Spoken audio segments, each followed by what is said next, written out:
The purpose of our work today is to focus on developing deep abdominal core strength and awareness using belly dance movements. This program is divided into two sections, the workout and the tutorial. The workout section flows from one movement to the next to the beats of wonderful music.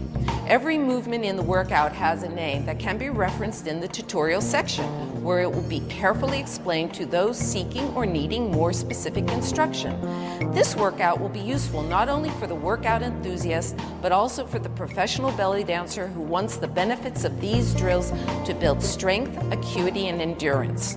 Belly dance is a low-impact exercise that emphasizes movement of the pelvis and abdomen.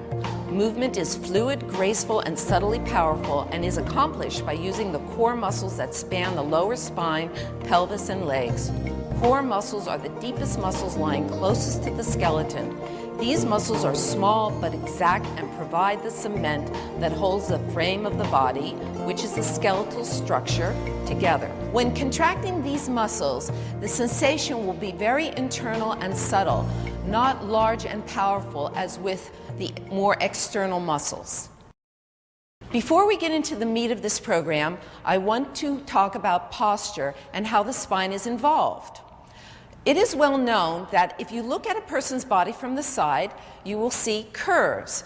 A convex curve in the torso and a concave curve in the lower spinal region. It is understood among athletes and professionals that when doing advanced athletic movements that these curves should be decreased. You don't want to totally eliminate the curves because the curves of the spine provide the cushion for the skeletal structure. But for whatever reason, it helps with the center of balance for these curves to be decreased somewhat. So in the torso, the convex curve needs to be decreased. We do this by lifting the chest. Now, there are no muscles that lift the chest. What happens is that you arch the spine, and that will lift the chest. The lift of the torso is very important so that when you're doing movements of the pelvis and abdomen, that the lifted torso will allow freedom of movement below. There are three groups of muscles. One I call the pectoral muscles. The other is the serratus anterior, but I'm calling them the armpit muscles. And the back muscle, which is the main muscle that arches and eliminates or lessens the convex curve of the thoracic spine, which is the lower trapezius, not the upper trapezius, because the upper trapezius, if used, will kind of lift the shoulder blades and will eventually create pain in the neck and shoulders and upper shoulders. So when I'm doing this lift, I call this performance position.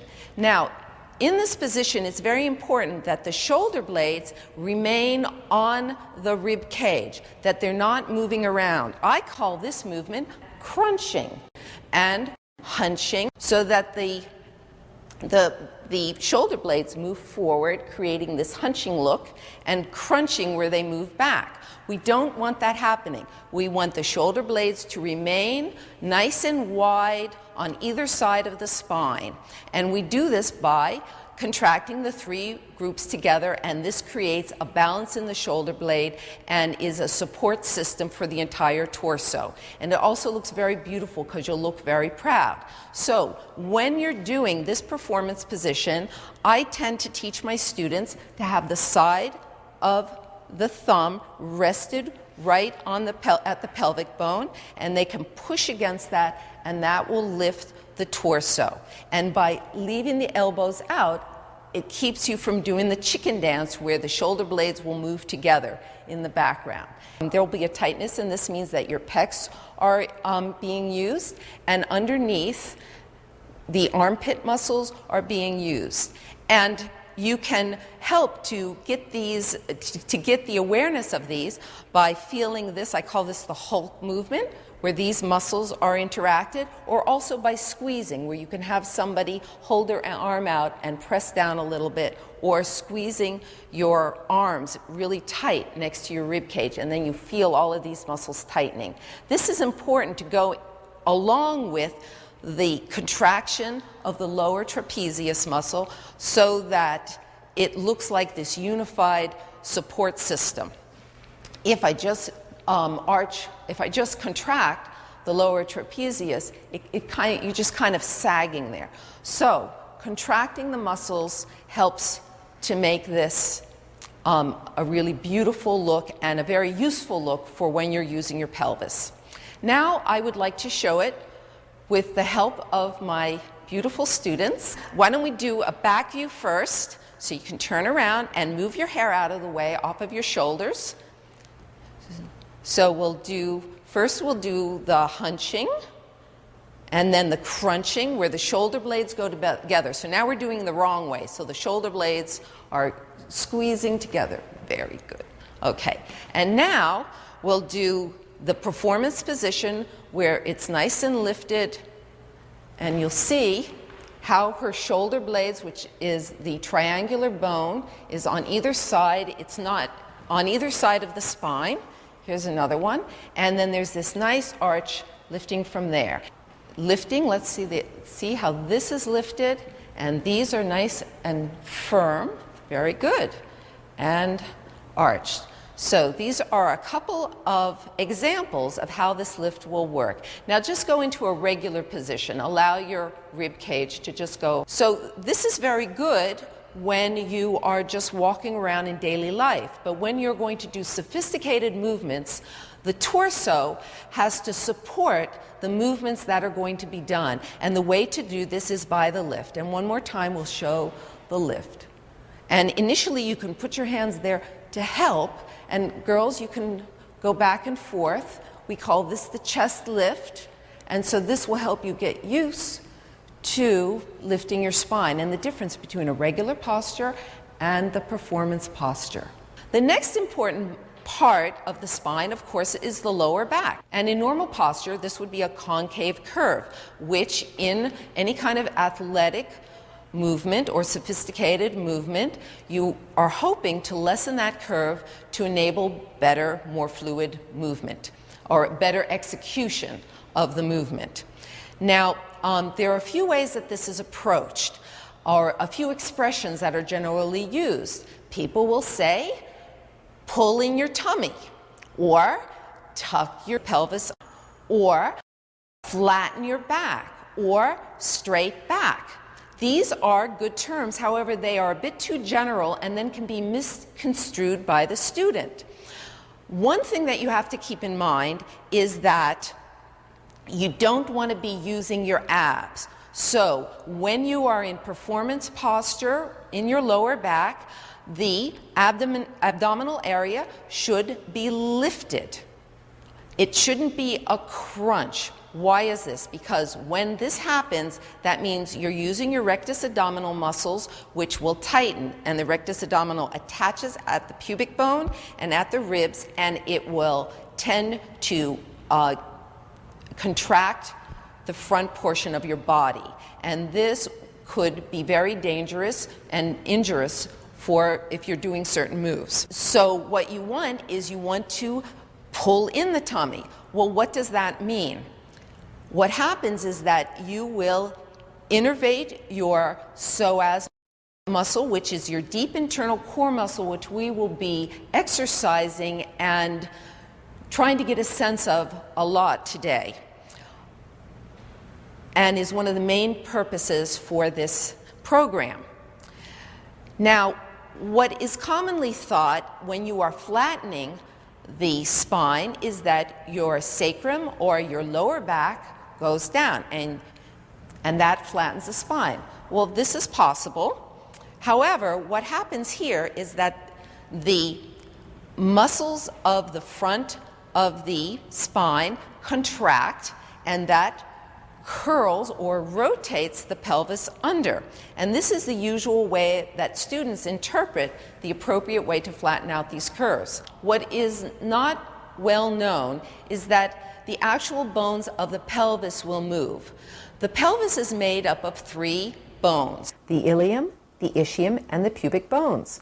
The triangular sacrum is wedged in between the 2 iliac bones and connected at the junctures called the sacroiliac joints. The ligaments and tendons of these sacroiliac joints are very tight, yet there is still a slight bit of movement available. So what happens is that the sit bones, which are the bones that you sit on, that you'll feel when you're sitting in a chair, those bones will come together. And that's the bottom of your pelvic bones. The top, which we call the crest of the bone, of your pelvic bone, which you can feel on either side. So when the bottom two bones come together, these bones will open up. And then your sacrum, which is here, will go forward inside the bone. The sensation that you will feel is a suctioning feeling. Why? Because as the bones open, it's creating a slight space, so you'll feel suction. And then this is what happens when you're pulling the tummy in.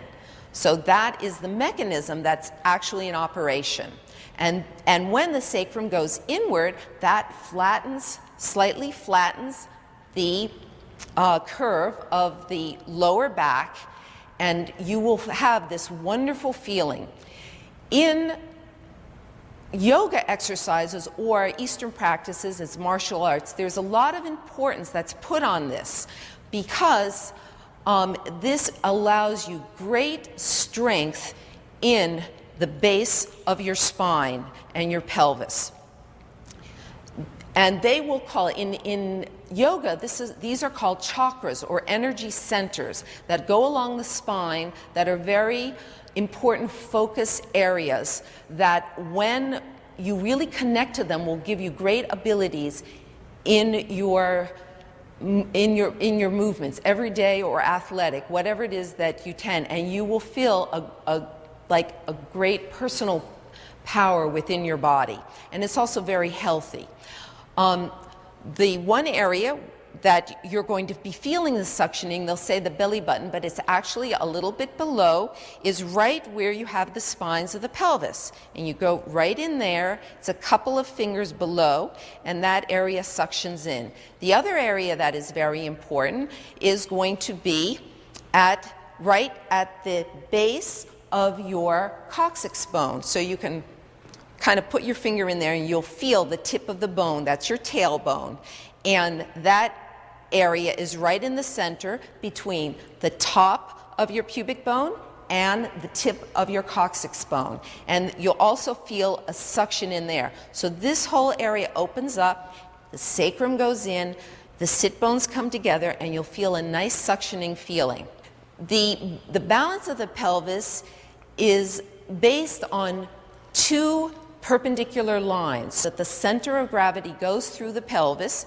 You want to feel that there is a vertical line that goes through from the crest of your pelvic bone and the front of the pubic bone that goes straight down. And then you want to feel the horizontal line that is again going right through that core energy center, which is the top of the pubic bone and right at the tip of your tailbone. So you know that your pelvis is balanced when you can look or you can feel that your pelvis is placed very flat here and slightly lifted here. If you're tucked under, that means that you're using your abs and you're jamming in the front of your abdominal area. Okay, now we will do a simple exercise that will help you to start to feel these energy centers in your spine. The flexibility of the spine is very important, and it is often neglected in many workouts. We'll do a lot of things with tennis and running and jogging, and the spine just kind of remains there. So it's very important to start to feel the spine, the movement of the spine, and it's also very beneficial when you want to start moving your core muscles and toning them and becoming aware of them. And this is a good exercise. It will also help to stretch out your hamstrings. Now, when you initially do this, I'm going to show it first and then I'll do it with the girls, is you want to bend your knees. Why? You want to have give. And you will start to curl. Now, one of your important energy centers that I often refer to is right here. And that is where the cervical spine initially attaches to the collarbone and your thoracic spine. So you want to have flexibility in there, and you want the chin to be able to go right into, I call this the neck hole. So right there. And then from there, you want to bend your knees slightly so that there's give in the spine, and you start to curl in. The next feeling you'll get is that right in your solar plexus, and this is where the rib cage and the thoracic spine attach for the first time to the lumbar vertebrae. So this is going to go inward as you curl the spine. Now remember, you're not hunching your shoulders. You're still using your three muscles, pecs, armpit muscles, lower traps, to hold your shoulder blades in place so that it doesn't mask, and then you feel like you're curving, but you're actually not. So this goes in. Now, this will be also a suction feeling. Why? Because the ribs, like in your pelvis, will open up, and the diaphragm, this is your thoracic diaphragm, this is your pelvic diaphragm, will lift and open, and you'll get that nice suction there. And then from there, you get the suction right below the belly button, and you'll see the suction will create all these nice little wrinkles. And then right here, which is where the pelvis attaches to the legs or the hip joint, right there, and then you're rolling down. So we all do this hanging in many different workouts. Ultimately, you want to be able to place your tummy on top of your thighs. This really helps to take some of the stress off the lower back, but you can still get a nice stretch. And from there, I'm hanging. And you shouldn't push. You might want to straighten and relax a little bit so that you can stretch out the hamstrings, but you don't rip them. And you want to be comfortable. Once this starts hurting, then you want to come out of it. Now, while you're down there, then you can start feeling that right above the pubic bone, you're suctioning in. And right below the belly button, you're suctioning in. So all of this helps you to get a feeling of moving, starting to have an awareness of the pelvic bones moving within themselves. Now I'm coming up. Now, when I'm doing this, I want to try not to use the abdominal muscles and bear down and tighten them. I want to try to keep that suction going on. And I immediately want to bring my pelvis underneath my spine. And then slowly, while I'm suctioning, try to suction all these parts up.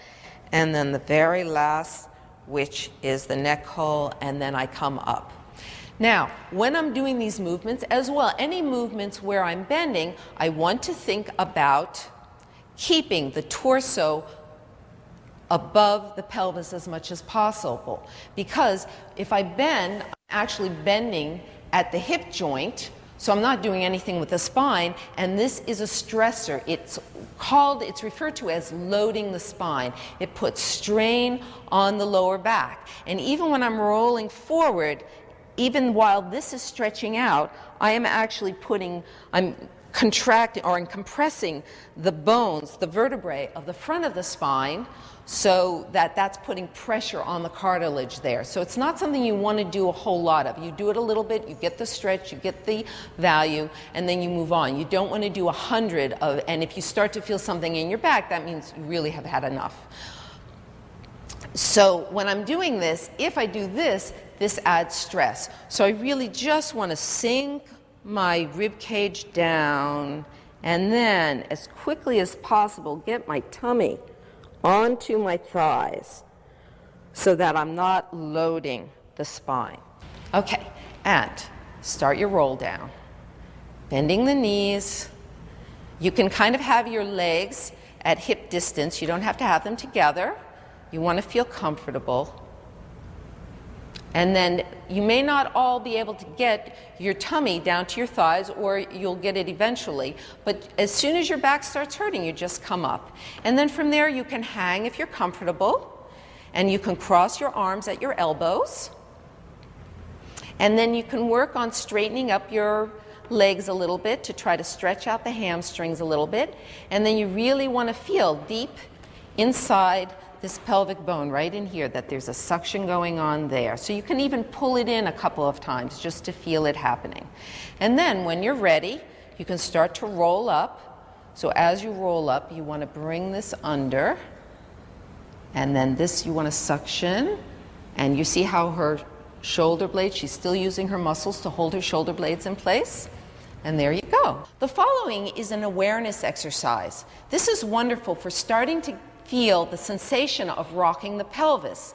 Many people attempt rocking the pelvis by moving at the hip joint or tightening and doing or arching up here, but not down here. The rock of the pelvis is done right at the very lowest lumbar vertebrae where it connects to the sacrum.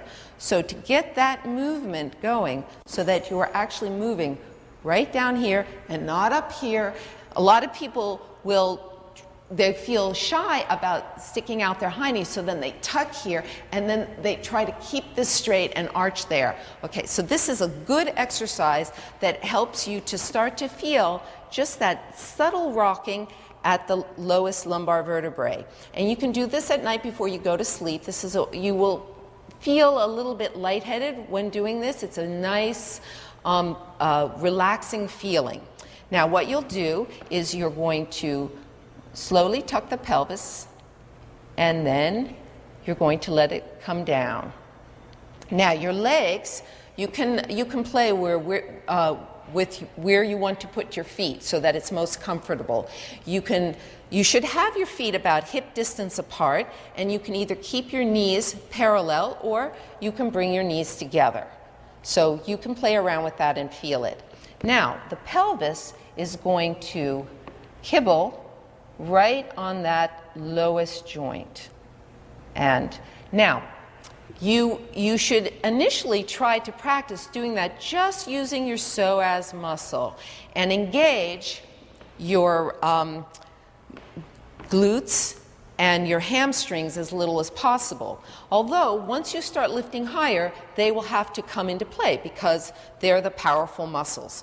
So initially you just want to do this gentle rock, and you can put your hand on your on your abdominal area so that you can feel that it feels nice and soft. Then you know that you're not crunching or bearing down with the rectus abdominal muscles. And so this kind of lifts, it's this gentle rock, and then when you come down, you want to feel this relaxed. Sometimes people will tend to hold that area and not totally relax the pelvis down. So this is important. So relaxing, right, and then allowing this to totally relax down so that when you put your hands right here on your hip bone, it's this nice, sturdy, balanced feel, centered. It feels very centered. We'll do this is the arch. Now do the curl. See how it's nice and soft there, and it goes nice and in, and I can press her tummy right on the front of her spine, and then relaxing down. Good. And then curling. Good. And then relaxing down. Okay. So in our workout, we do this in the cool down. So now when you see it, you'll understand what's happening. The thing that is unique about Middle Eastern dance, or also called belly dance, is the use of the pelvis in a very unusual manner. What I mean by this is that in many different forms of dance, you'll see sliding back and forth, you'll see moving back and forth, which we do in belly dance. But one thing that is unusual is the lift of the pelvis, one side at a time. So it's a lateral movement. The top of the pelvis moves up to the bottom of the rib cage. So you can see that movement. So we'll be working a little bit with this feeling of bringing the two bony masses together. You can do this by sinking and letting the rib cage fall into the pelvis, or by lifting the pelvis up and kind of underneath the rib cage. So these are the two methods or 2 ways of moving that we'll be exploring. Now, these are done with groups of muscles that we'll be talking about individually. But when you're actually practicing the movements, most of the time you're going to be engaging different groups of muscles to enable the action to take place. And I will be calling these the inner cheeks, meaning back here, the inner thighs, the inner abdominal area, and the inward rotation of the leg, and also the slight straightening of the leg that will assist with the lift of the hip. The first exercise, which you will see in the warm-up of our program, is just kind of getting used to feeling the hips lift. So you'll do that by just lifting your heel. You will start with your feet together. Now, if you are straight legs or slightly bow-legged, your heels and your toes will be together. If you are knock-kneed, then your knees will be together. In either case, this is the basic idea, is that the top of the top part of the leg is together as much as possible. And then you just slightly lift the heel. Now I will show this from the side. Slightly lifting the heel. Okay. The legs are not locked back. They are kind of straight, but they're not bent, because what I do is I also see this going on, lifting this way, and the knee is bent. For this particular exercise, you don't dance this way. This is a specific awareness exercise. I'm going to keep my legs fairly straight and then just lift the heel up. And also, you don't want to lift it too high, because when you start forcing it, then your butt is going to come out a little bit. So, or the high knee, it's cuter. So I'm just lifting that here. So lifting the right hip and down, and then the left hip and down. So this should be just be a gentle movement. We're just trying to feel what it feels like to engage the hip in this upward movement. Now we'll do it from the side. And lift. The pelvis remains relatively centered, so I'm not doing anything like that. And try to be aware of that suction, which means that your sit bones are kind of coming together, and this is opening up here and flattening. Now we'll move on to the next section, which is the hanging exercise. So we are going to be using that hip raise and including it with a lift of the opposite side. So you're going to start to feel this, and you'll see a little wrinkle, so you know that you're doing it the right way. So you'll feel a little wrinkle here. The other thing is that you want to try to keep these two bone masses aligned. Some people want to bring the hip out here and displace the torso, and it won't achieve the purpose that we're trying to in this exercise. So we're lifting the heel up, the legs remain straight. Heel just lifts a little bit so that you start to feel the top of the pelvis coming up toward the bottom of the rib cage, and then we're stretching up the arm, and we're hanging here as though you were hanging by one arm from a tree branch. And you get all these wrinkles. Wrinkles are good in belly dance. And there. And then the left side, and there. Right. So you can even come in just a little bit. Yeah, can you bring this in a little bit? The hip. Yeah. So the reason why I have these assistants is these are different body types. So Mary's pelvis is wider than mine, so her bone here is going to stick out a little bit. So then that's okay, because you want to just keep this in a line and then come down. There. So you see how this is open here, this is narrower. So now lift up your other side. Right. But the body mass is still sitting one on top of the other. And Blanca. Let me get to the other side here. Very good. Right.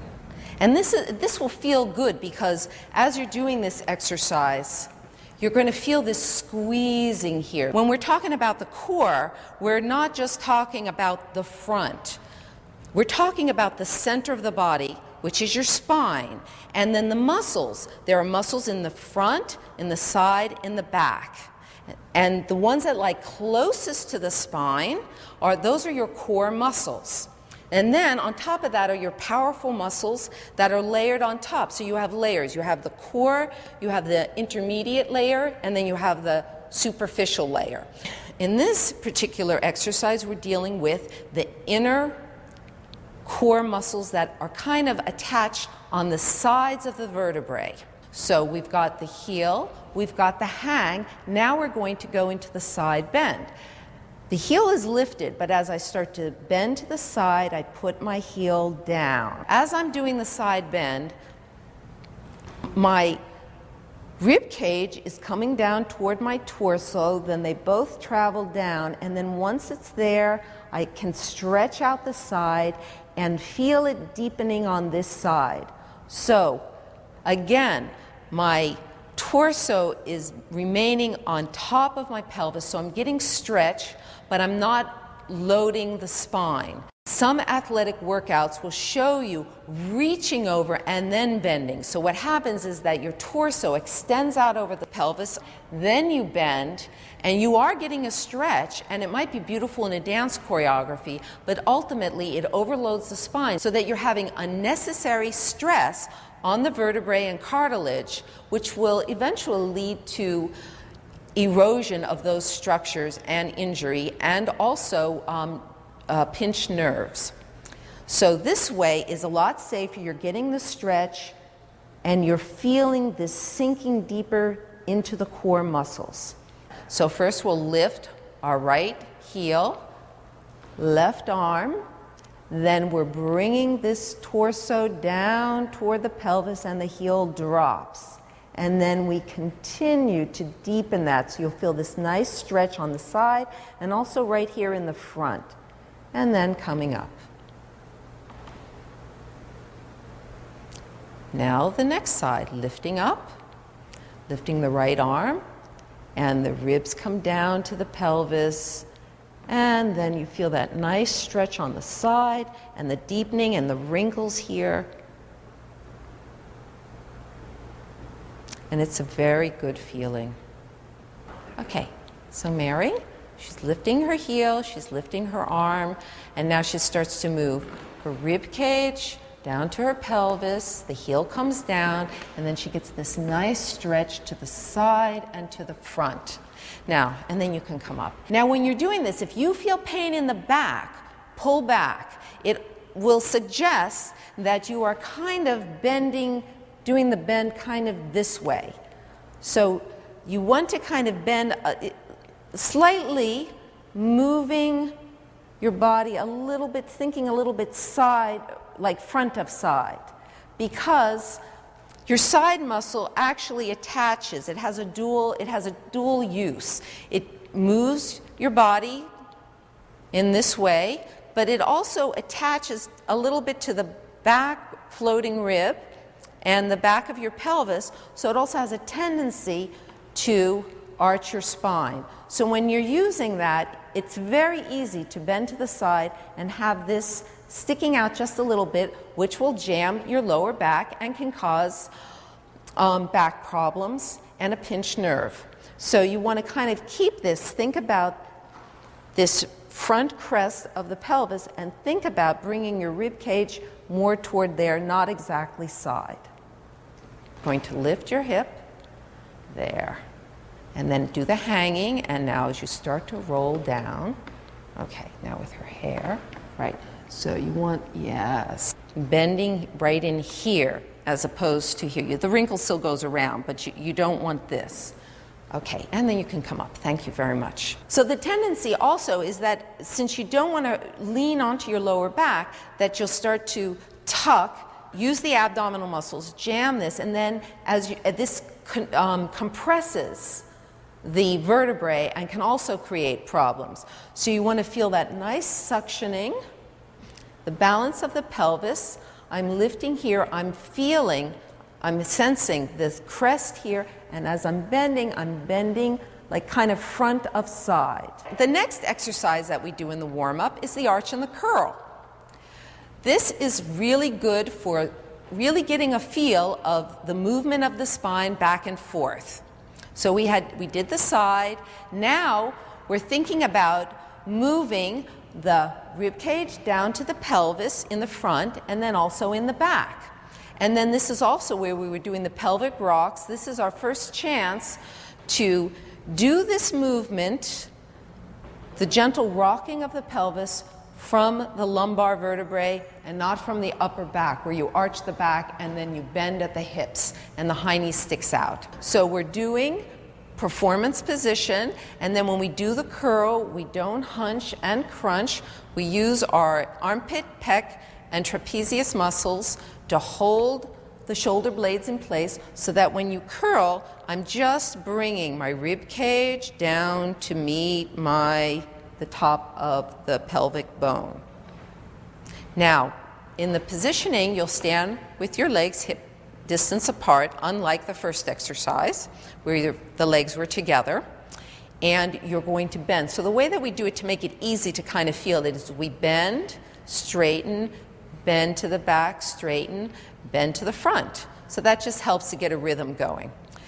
Now, when I'm bending, remember, I'm not tightening my abs, I'm not bearing down, I'm suctioning up. So I want to feel the sit bones coming together and the pelvis opening, and then this suctions inward. And you will have wrinkles, that's fine. It's not exactly a beautiful dance position, but it's for exercising.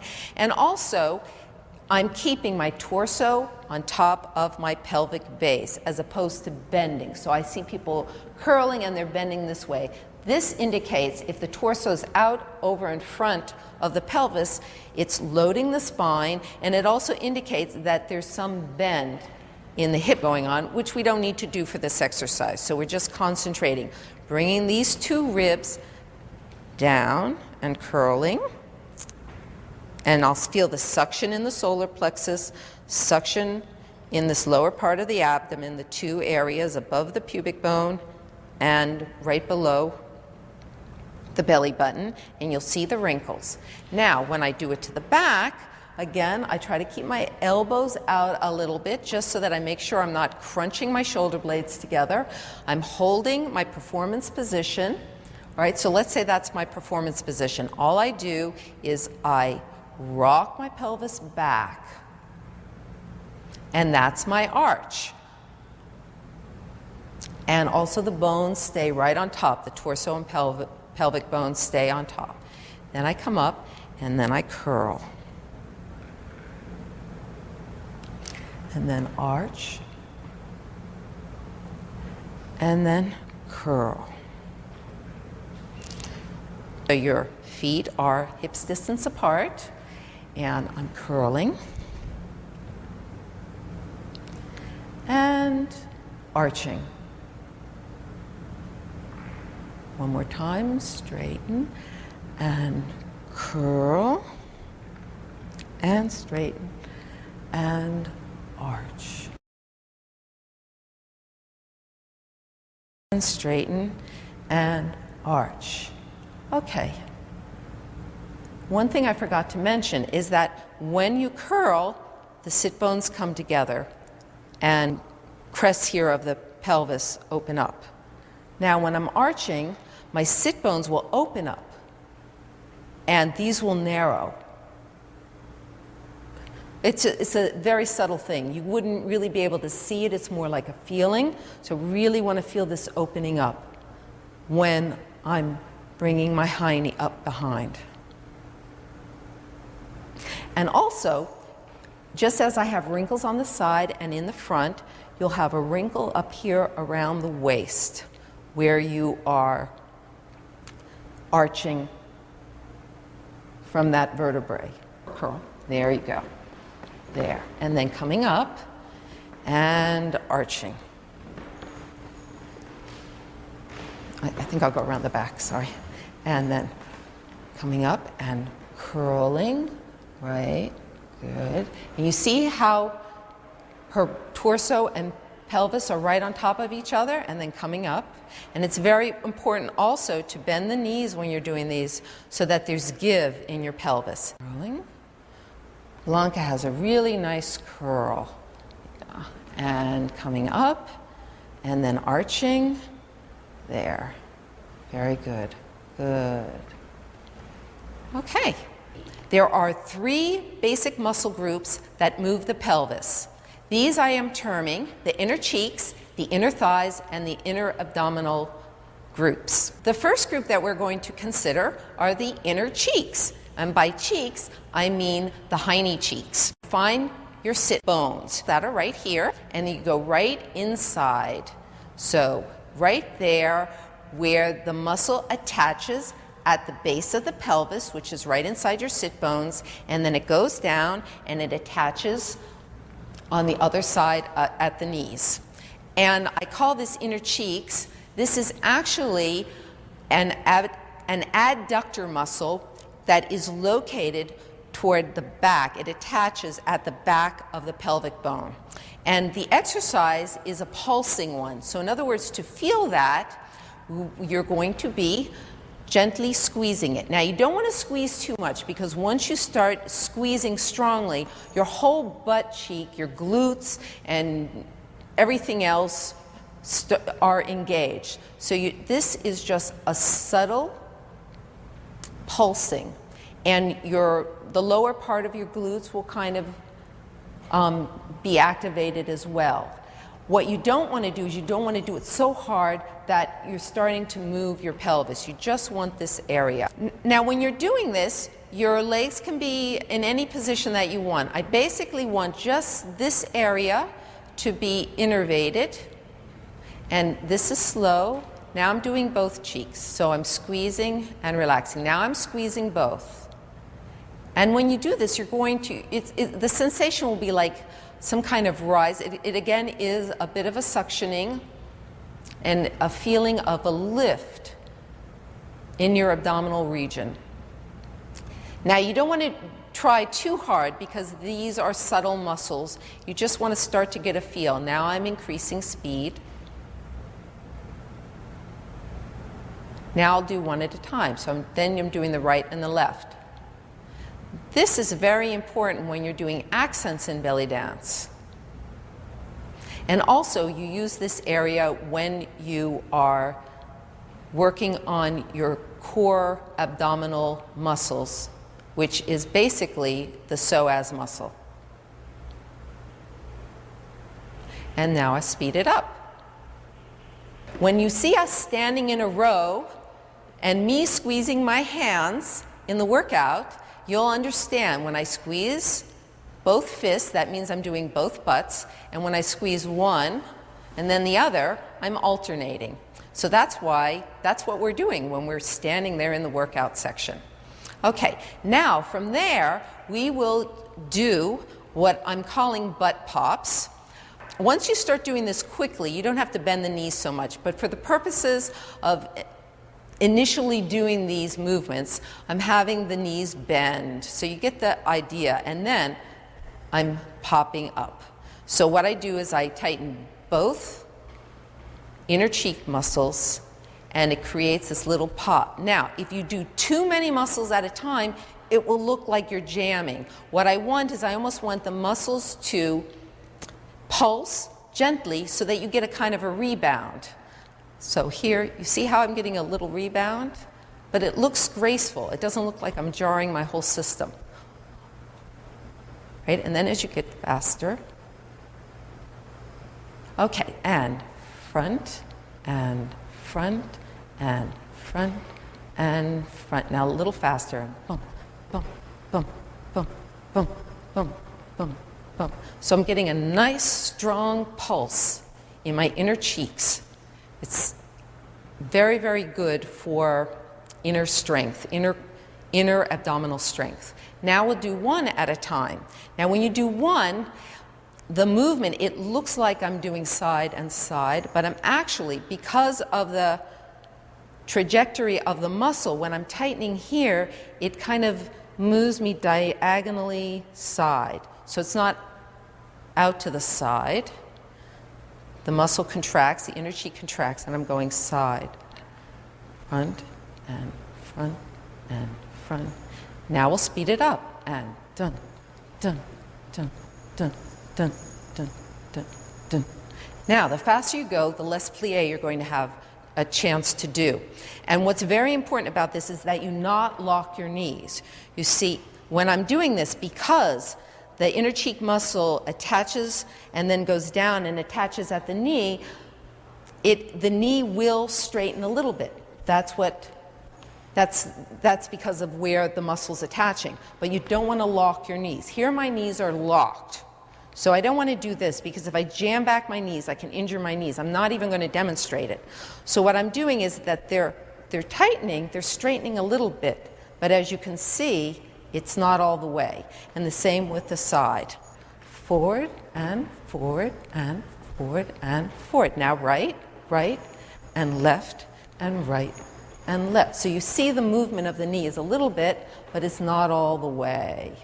Very good. When we're doing this, the muscles of your abdomen aren't engaged yet. This exercise is specifically for accessing the inner cheek muscles. And when you're dancing and you're doing this, you want the belly to be relaxed. Why? In belly dancing, it's about working the core muscles so that a woman can have a really strong internal muscular system.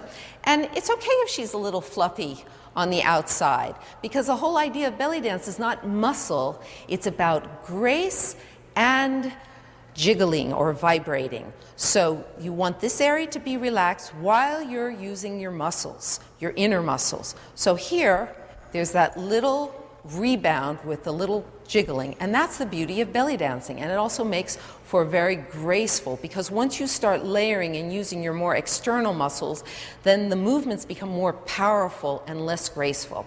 Okay, why don't we all do this a little bit so we can demonstrate the jiggling process. And 1, 2, now right, right, and left, and front, front, and right, and left. Now faster, front, front, right.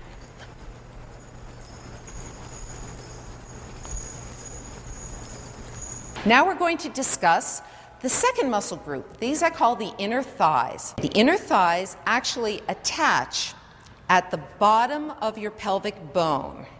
So it's like right here. And they attach right there at the bone, and then they go down the inside of the leg, and they attach at the knees. The exercise that I will use in order to help you start to strengthen and become aware of this group, I call it the inner thigh exercise. So the position of the body is you want to keep your pelvis aligned. You don't want to be sitting. This position, which we call pretty pose, is very nice, or model pose. But it's not going to help us to work out the inner thighs. So in order to work them out, you have to keep your pelvis aligned, not dropping or lifting, but parallel. And I'm going to bend both knees. And then I'm going to move the left knee in front of the right knee, and that will be the position. And from there, I'm going to pulse. Now, when you're doing this on your own, if you start to feel a cramping in the standing leg, then just go to the other leg. It's okay. It's not an endurance. This is about awareness.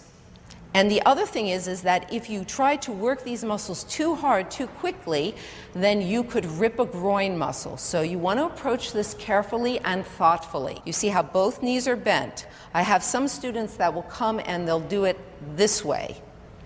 And then you'll see it from the front. So it won't achieve the purpose that we are reaching for. So the important thing is that both knees are bent. And then from there, and the other thing is that you're not squeezing your butt muscles, so you're not going to be doing this. When we dance, we will be using the inner cheeks and inner thighs and inner abdominal together, but for this specific exercise, we are just trying to access the inner thigh muscles. So I will have the sensation that right here, this area forms a kind of V, and it's very, very aligned. And then I'm just squeezing my legs together. Now you do this thoughtfully and gently at a rate. In the workout we do counts and we pulse at the counts, but when you're working out at home you may need to do it faster or slower. And eventually, you should start to feel a burn up where the muscle here starts to become tendon. When you start to feel that burn in the tendinous area, well, it's also an indication that your muscles are really working hard, so you may not want to have that burn happening too long, but it's also an indication that you're really reaching into the deep fibers. So you want to kind of do this at your own rate. And the other thing is important, you can relax, but also if you want to, be aware of your performance position. Now, we'll go to the next section, which I call the two-footed hip drops. And in this part of the exercise, we are going to be now exercising the inner cheeks and the inner thighs. We approach this by opening our legs up a little bit, bending the knees. Now, I'm going to be lifting one side of the pelvis, then the other side. And I am doing this by slightly straightening my legs and contracting the inner thighs and the inner cheek of the right leg. And then relaxing that and contracting the inner thigh and inner cheek of the left leg. What's important about this is that the legs are going to be rubbing, the thighs, the inner thighs will be rubbing against one another. So you have this tactile sensation.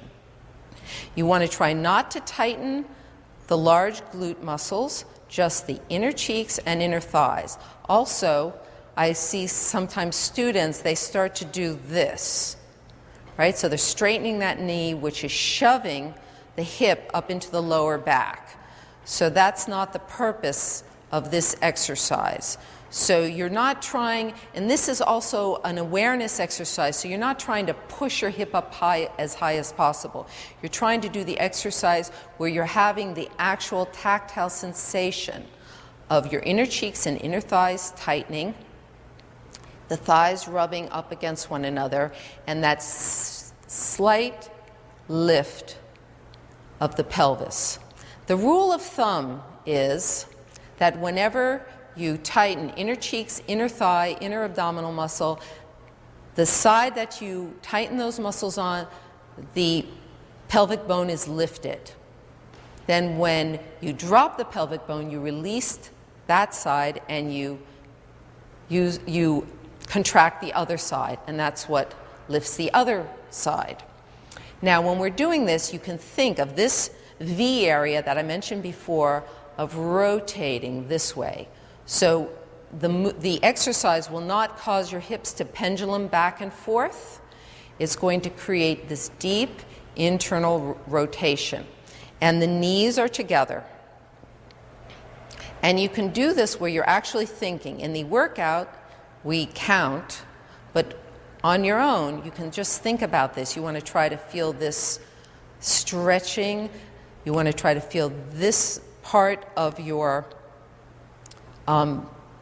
front of the opposite hip. You want to try to feel the opposite side reaching down, the knee bending a little bit while this reaches up toward the bottom of the rib cage, and then the same on the other side. And this is just rotating around itself.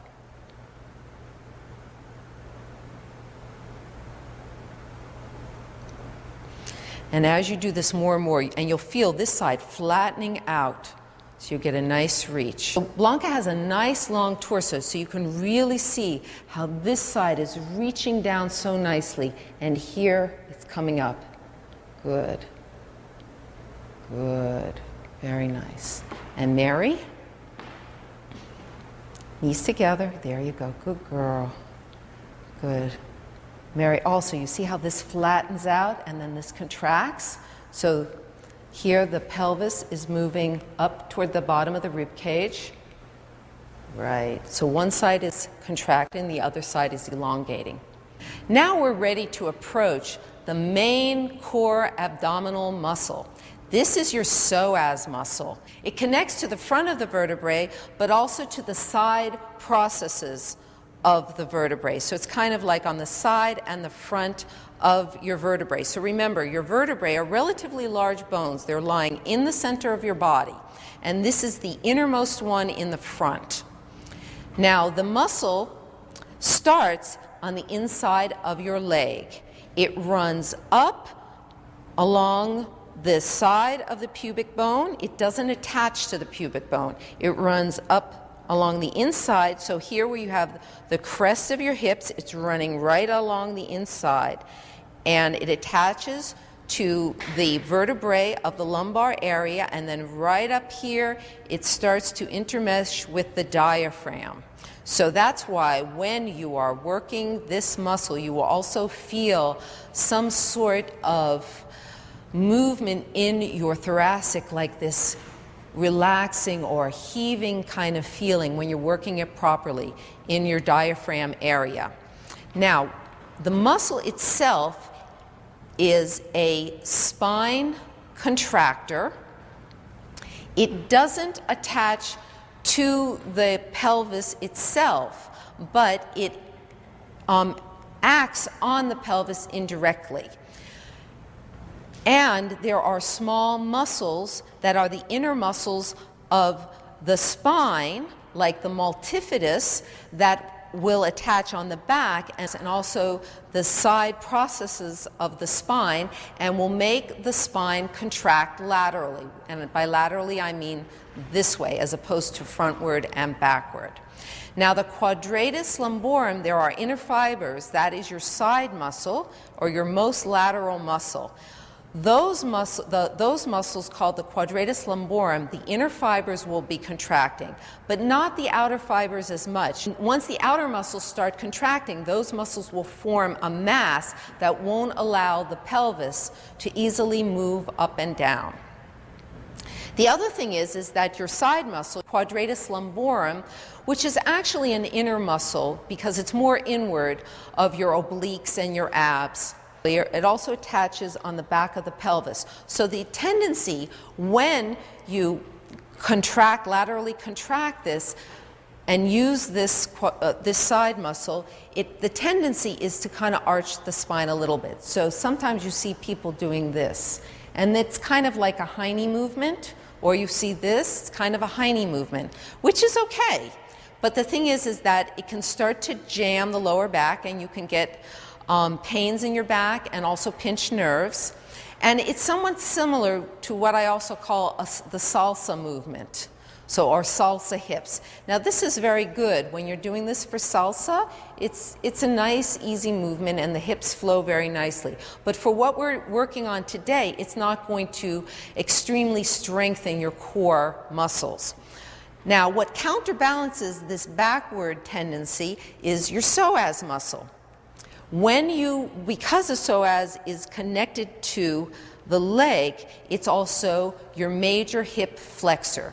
So it flexes the spine and it flexes the hip, or lifts the leg. So when we're doing movements where we want to lift up the pelvis, the leg has to be planted. So a little bit I'm using the muscles that would normally straighten the knee. So I'm just doing this a little bit. Now, that doesn't mean that I'm doing the hip work from this knee straightening altogether. There are people that do that if their core muscles are weak, but ultimately we just want the leg to be a stabilizing and assisting force. So we stabilize it, and I find that what has worked best for me is that I stabilize my leg to the floor by the tip of the pad of my toe. I find that if I use the ball of the foot, the tendency to go backward and just rely on the leg becomes greater. And of course, if the foot is flat, then it's hard to lift up the pelvis. So here I am. So this will build strength in the feet, and it will build strength up along the whole line of this leg. When I am working or exercising this inner abdominal area, the inner cheeks and the inner thighs that we were working on earlier are also going to be in use as assistants. Now, because it goes from the leg and up into the spine. It has a kind of a diagonal trajectory. And the point of focus is the movement of the crest of these pelvic bones right here. So it kind of goes up, but it goes slightly inward as well. And it's very important that we're working your psoas strongly so that you then don't get that tendency of the high knee coming out. So I'm working here. When I'm doing this, my abdominal region should be relaxed. I don't want to be jamming by using my rectus abdominal muscles. I want that nice and straight. I want my pelvic area to be nice and centered, and I'm contracting here. So you'll see these nice wrinkles here so that the action of the psoas overpowers this motion, this tendency of the high knee motion. But I'm still using my side muscles, but it's more centered right here. And this is what gives you great strength and acuity in your core region. Now, if you're doing another athletic program and you want to do crunches or bodybuilding or weightlifting, if you have an awareness of your psoas, this is kind of like the foundation. And on top of that, you can build very strong external muscles. If your psoas muscle is naturally adept and developed, you won't have any problem. But if your psoas muscle is weak and you try to start doing bodybuilding or whatever, you're going to have injuries, and back injuries or abdominal injuries or groin injuries. So it's very important to be aware of this. What's very important also when we're doing this exercise is to be able to free the pelvis to move up and down. And one of the ways of doing this is that when I lift this side up, I can bend this knee. I don't necessarily have to, but it will just make that range of motion a little bit less. So if I bend this knee when I'm lifting, that's good. Now, what I don't want to do is make a mistake and start to have this pendulum rocking. So you see sometimes dancers moving this way. So what they're doing is they're just swinging. So I want this movement to continue to be this rotating movement. So the center of my body is rotating and the pelvis is going up and down around it. So while I'm pressing on the pad of my big toe and I'm using my inner cheeks, inner thighs, inner abdomen, the other leg is bending, and then I can relax it. Now, ultimately, I'll be doing inner cheek, inner thigh, inner abdomen lifting, and then that will come down and I'll do inner cheek, inner thigh, inner abdomen to bring it down. So when you do accents, which we will be covering in the workout, I'm lifting here and then I'm tightening, tightening, tightening, and then here I'm tightening, tightening, tightening, and I'm here, and then I'm here. So tighten, tighten. So eventually you'll get to that. But initially I just want to lift this and then just drop it down, not sit on my hip. So lift it and then drop it down and lift it. And the legs, I am not lifting, straightening the legs totally. I'm not doing this, right? I am bending initially, then when I come up, my leg is straighter, but it's not locked. The other thing is that when you're lifting this up, you want to check. So I want to place my hand in here, and you'll check, and you can see that my abdominal area is released. I'm just using the inner area, and also here, it's relaxed. So ultimately, I want to try to bring the top of this bone and up against the rib cage. So that would be my maximal range of movement. So this is when I'm really squeezing. So that's about as far as my range of motion goes. Now, when I'm doing this, it's very important that I keep the external muscles, my abs, my obliques, my rectus abdominal relaxed, so that the internal muscle, the psoas, along with the assistance of the inner cheeks and inner thigh, can work to bring that bone up. If I tighten these muscles, the mass of the contraction won't allow the pelvis to move up. So when I reach in here, I'm feeling a tightness deep inside, but here it's relatively relaxed, and also here, because I don't want to be jamming my pubic bone by using my rectus abdominis. I want that relaxed so that the movement is all maintained in my inner cheeks, my inner thighs, and my inner abdominal area. So here it's relaxed. In the workout, we're doing the pulsing exercise. So when I get all the way up there, I can then pulse it in that position. And you can even bend over. When we're doing the exercise, you'll see us bending over, which is really not part of the dance, but it's just part of really connecting in there, getting all the way in and squeezing those bones together. Now, when you're dancing and you start to lift this up, the tendency will be to drop the body, like we were doing in the side bends. But ultimately, you want to hold your torso in the performance position. So this is where our initial conversation about using these muscles, pecs, armpit and back muscles to keep it lifted, and then the pelvis is moving beneath it. Now the thing is that once you get to extreme hip movements, then you don't want this to be held so hard that it looks stiff.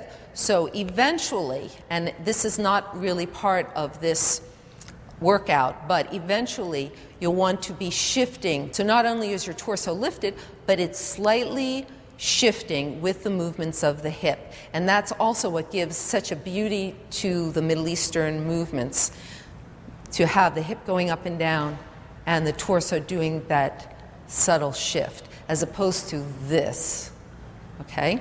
And of course, I mean, I find I don't have a whole lot of range of motion when I'm doing this shift, so I find I sink a little bit, but that's okay. I mean, nobody's perfect, but I don't want this unless you're in that pulsing exercise that's in the workout. So why don't we'll start out standing on the left leg, and we're going to lift the pelvis up, and then down, and then up, and then down, and up, and down, and up and down. So now you see how her knee is bent. She's got her weight on the pad of her big toe, and she's lifting up here, and now bring it up. See how this is the crest of her hip bone, and it's moving all the way up inside, and it's nice and soft here. There we go. And in, right. Her pelvis remains aligned and centered. Right? She's not sticking out her hiney and doing this. And you see these wrinkles right in here. Right, without tucking. Let me go around here. So, right, so in here, and then squeeze it, bend this knee more, bring this up. There you go. And then squeeze it, and squeeze it. Bring your knees a little more together. I forgot. Yeah, there we go. There, and there. So, there's her range. Good girl. Right. And you can see that. Good. Now, do this where you really tighten inner cheek, inner thigh, inner abdominal on the other side. There, and then now do it the other side. See? So you see how this drops? This is a nice long line. So eventually, not only is it lifting up and coming back to even, but it's actually dropping below. And she's not swinging her hip. It's actually rotating right in here, right in the center of her pelvis. So you have that nice rotation. Really nice. Thank you. Okay. I have the weight on the pad of my big toe. My knees have to be together. If I'm doing it out, it's very hard, and it also doesn't look very attractive. It's very hard to access the inner thighs when the legs are open. So the position of the feet, and we can do this all together, is that you start with both feet together. Then I go to the pad of the big toe. Now, the pad can be slightly in front or slightly out of the side, but it can't be behind the foot. Let me show you from here. I'm here or I'm here, but I'm not behind because the hip is going to come slightly forward. So I have to be in the right alignment. Now, in order to bring the hip up, if my legs are open, it takes away from the experience of the hip moving up and down. So my leg can be slightly out and doing it this way, or it can be together, but it's important that the knees stay together. It also looks really attractive. It's kind of like that mermaid look. So it's that little hourglass position and the legs are all together. So you see how Mary's hip is going up and then down. Good. Good. And then in here, right. And in there, right. Now, why don't we all together, you can change legs if you want. We're going to do the pulsing where we'll lift it all the way up and put your hands in there so you feel it all relaxed and then start to just squeeze. So you can do it straight or you can do it slightly bent over, but it helps. You'll feel all of in here contracting. So you see how this, oh, this is so good. See how this reaches down and out, and then the pelvic comes right up, and you'll see this nice little wrinkle right in here, and then coming down and up and down. Very good. On top of this, we're going to add one more element, and this is the inward rotation of the leg, and this will help to bring a little twist to that movement and even deepen the experience of the workings of the psoas more. So we're basically in the same position. We're using inner cheek, inner thigh, inner abdominal muscle. When we get to the top, we're rotating that hip forward. So now I can either do this straight or I can rotate the hip around.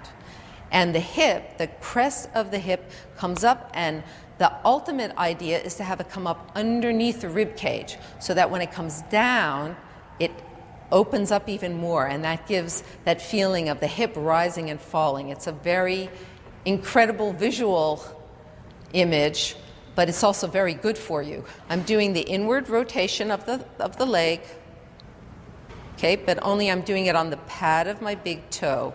So it creates this. So it inward rotates, and then it brings the hip with it. It inward rotates, and it brings the hip with it. Now, when I come back, so I'm inward rotating, when I come back, I don't open up the leg like a Western jazz movement. I come back and I just hold my thighs together.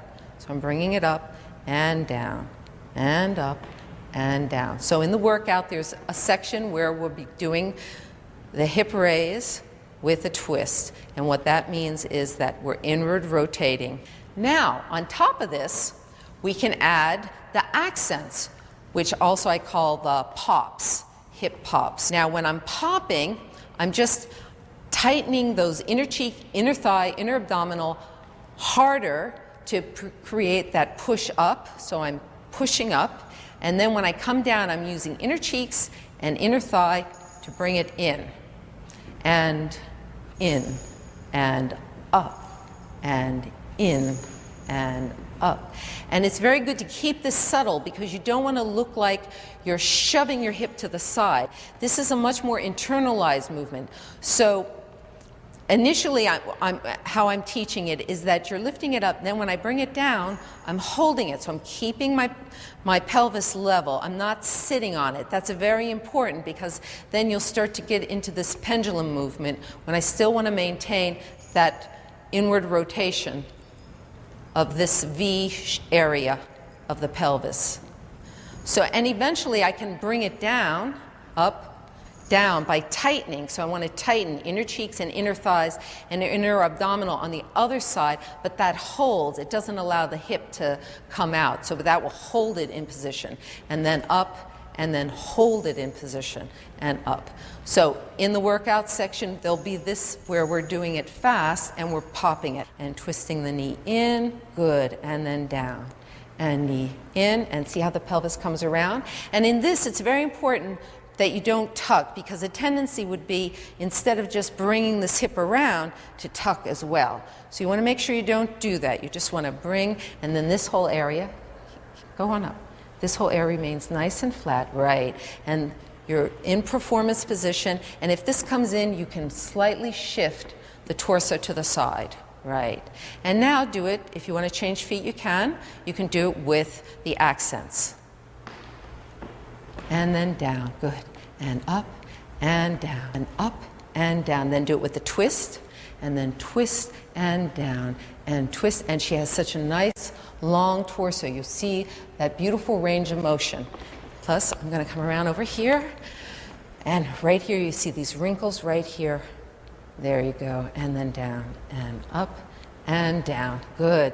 And lifting. See it? Rotating the inward rotation of the leg, but not opening the knee up like a jazz pose. Okay, and now you can do it with the pop. And here, and pop, and you can pop up too if you want. And up and down, and up and down, and there you go, good. There, arching here a little bit more. No, here. Yeah, let me get you in the right position first. So we're getting her in the right position there. Now, bringing this up and there you go. And there, and here, and there. Good, good, good, good. Next, we're going to talk a little bit about the role of the ankles and knees in the movement. This is important because while the ankles can rotate around and the hips can rotate around, the knee can only straighten and bend. So while you're gyrating your hips around, you don't want to have your knees locked or doing unusual movements that could end up injuring the cartilage or pulling a tendon or anything like that. So in belly dancing, because to make it organic, because the hips move, it's just common sense that the ankles are going to be moving with it, so that whatever, if the hip is way out to the right, then the whole leg and ankle and foot are going to be moving out to the right. In the workout, we had the general heel lifts. These were just to warm up your ankles a little bit.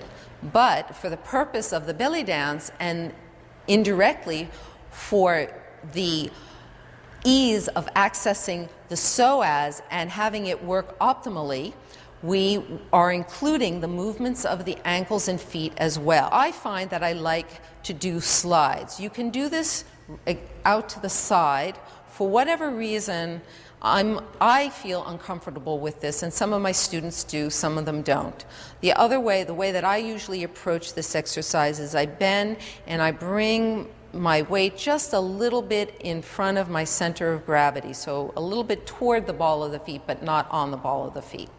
And then I slide my hip out to the side. Now, when I do this, my feet are going to go along with it. So if my right hip is out, then I'm on the side of my right foot, and the inward part of the foot is lifted. And on the left side, the inward part is rolling forward, and the side of the foot is lifted. Now what happens here is that this knee will be facing straight forward, and that is kind of like the control. And this knee will bend inward, slightly inward, so it's almost like a knock knee. This absorbs forces that could injure the knee. Then I move to the other side. So I'm bending both knees. Now during this exercise, I keep my knees totally bent. So this rotates in. So it's kind of rotating inward, and it's almost like a pigeon-toed. It rotates inward. Not only is this great for the ankles, for strengthening the ankles, it's really important to incorporate this into any of your hip movements. Like when we do a full circle, you're going forward, so your feet are more on the balls. Now you go to the side. Now I go to the back, and my weight is on the heels. Now I go to the side. Now when I'm coming through to the front, I'm leading more with this inside hip. And then to the side, and the back, and around. So you see it becomes very organic. The hips, the body's moving around, and the ankles and the knees are just moving with it. When this gives, you'll see that this stretches out, this is pulling inward. So it's exactly that psoas. So it's not like I'm just doing this, just moving that, letting the hips fall around. I'm coming here, I'm contracting the psoas over here, and I'm allowing it to extend down here. Then I'm going to the back, and I feel I'm kind of suctioning up, holding on to that psoas. Then I come around here, and I'm feeling this contracting, this lengthening out, and then I'm coming around. And when you're doing hip drops on 2 feet, then this is where you're going to be using this pigeon-kneed, this turn-in of the knees. Now, the knees, it doesn't matter if the knees are slightly bent or very bent. What's important is that you don't lock them, because then there's no give for the knee. There's no way out for the knee. It's just got to take the stress. So you see how her ankles are moving? You see how this is so nice and stretched out? So I know you can do it to the side slide. You want to do that as well? Where you're more sliding side? Right. If this hurts your back as it hurts mine, then don't do it. So if you're not doing it this way, if you're doing it slightly forward, you don't want to lift your torso. You want it to be more relaxed because this is a very precarious position for your lower back. So you want it just to be relaxed and then move hips back and forth. Good. And then inward rotation of the knee there, and then inward there and there. Good. So this builds a lot of strength and pliability in the ankles and the knees so that you'll eliminate injuries of those body parts. We're building all of this into the final psoas muscle exercise. And this is the two-footed hip drops, which we did earlier for the inner thighs and inner cheeks, but now we're going to engage the inner abdominal muscle, your psoas, and the inward rotation of the leg. And it will come with a twist. So again, we have our legs open, knees together, and we're doing that sliding motion. So there's just rotating here. Now, I'm going to add that inward rotation of the leg. Now, when you're doing this movement, the weight remains equally on both legs. You don't want to be doing this kind of thing. So I am just separately inward rotating the right leg. This leg stays in a more forward position. This one rolls in as though you want to take this knee cap and make it face to the side, to the cartilage, the side inner cartilage of the knee. Now, if you do this too much and you're going to try to straighten one of the legs, the hiney will come out in the back, and then you'll lose the purpose of the exercise. So this internal, what it is that you want to be lifting and twisting this V section as opposed to the pendulum. Okay, so now I've done the inward rotation, inner cheek, inner thigh. Now I add the inner abdomen, so that will pull it up slightly. So when I'm doing two-footed hip drops, that is the coordination that I'm using. This is the particular approach that I use. Okay, so I'm doing one. And I like this approach because it's very organic. I really get to build that internal pelvic strength. So inner cheek, inner thigh, inner abdominal, and the inward rotation. And the leg that is inward rotating, the outside of that leg will be lifting. The other foot is well planted. So I'm just doing this motion. You can see this motion of the leg. Inward rotating, and then the side lifts, and it rotates inward there, and then this one. So, and I'm doing it so I'm not going back and forth. I'm staying centered and rotating and twisting. I'm not straightening the knee.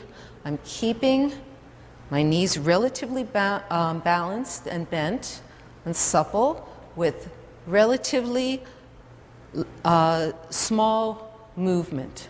So you see that twist, the inward twist, and how the leg rotates and the side of the foot lifts up. Right.